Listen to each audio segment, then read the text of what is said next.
జై గోవింద ఆంటీ. జై గోవింద ప్రియా. ఆంటీ, దేవి నవరాత్రులు వస్తున్నాయి కదా, ఈ 9 రోజుల పూజలు ఎలా చేసుకోవాలో చెప్తారా? చెప్తాను. శరత్కాలంలో వచ్చే నవరాత్రుల్ని శరన్నవరాత్రులు అంటారు. మాసంలో మొదటిది అంటే అశ్విని నక్షత్రంతో వచ్చే ఈ నవరాత్రులు శరత్కాలంలో వస్తాయి కాబట్టి ఆశ్వీజ మాసం అంటారు.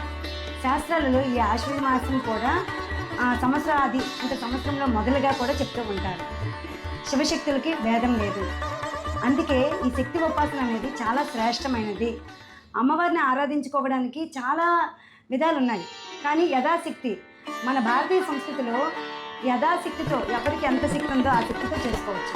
కొంతమంది పూర్వాచారాన్ని బట్టి వాళ్ళ సంస్కృతి సాంప్రదాయాలు బట్టి యజ్ఞాలు, యాగాదులు, శ్రీచక్రోపాసన ఇలా ఉంటాయి. మనం పూర్వాచారాలను బట్టి మనం చేసుకోవాలి, కానీ ఇప్పుడు కొత్తగా యజ్ఞాలు, యాగాదులు, శ్రీచక్ర ఉపాసన అనేవి చేసుకోకూడదు. కొంతమంది పీఠం పెట్టుకుంటారు, కలిసి పూజ చేసుకుంటారు, సుభాసిని పూజ చేసుకుంటారు, కొంతమంది బాలా పూజ చేసుకుంటూ ఉంటారు. అంటే ఎవరికి ఎలా శక్తి దీని కొద్ది వాళ్ళు చేసుకోవాలి.